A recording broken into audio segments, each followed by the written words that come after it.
Bienvenue au musée Marmottan-Monet. C'est ici à Paris que se trouve la plus grande collection d'œuvres de Claude Monet au monde, grâce au legs consenti par son fils Michel Monet à l'Académie des Beaux-Arts. C'est un endroit unique pour comprendre qui était Claude Monet et ce qui a nourri son inspiration.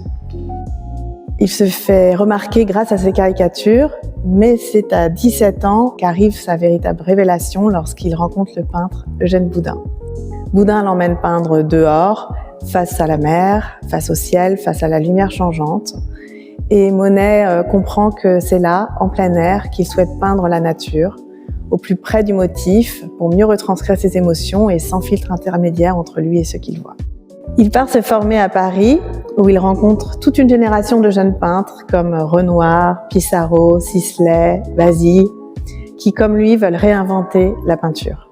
Ils organisent leur première exposition indépendante en 1874 en marge du salon officiel et Monet présente alors le célèbre tableau Impression, soleil levant qui donnera son nom au mouvement impressionniste. Monet devient le maître de la lumière et de la couleur. Il cherche à saisir l'instant, les atmosphères éphémères, les vibrations de l'air et c'est cette quête qui guide toute son œuvre.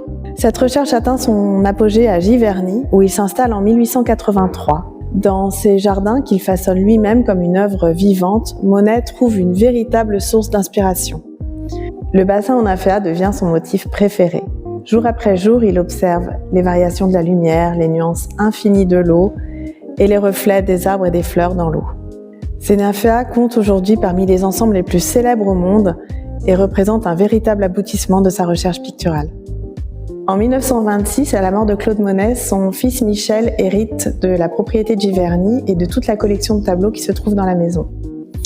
En 1966, à sa propre disparition, il lègue l'ensemble à l'Académie des Beaux-Arts et c'est ainsi que l'Académie continue aujourd'hui de préserver la maison et les jardins de Giverny, qui accueille chaque année des centaines de milliers de visiteurs, et présente ici au musée Marmottan-Monet cette exceptionnelle collection qui continue d'inspirer les artistes du monde entier. Cette histoire, cet héritage, ces œuvres magnifiques ont inspiré la nouvelle collection que nous avons imaginée avec Sennelier, dont les couleurs viennent directement des tableaux que vous pouvez admirer ici. L'idée est simplement de permettre à chacun d'utiliser dans ses propres créations cette palette si particulière qui fait la beauté et la poésie de l'univers de Claude Monet.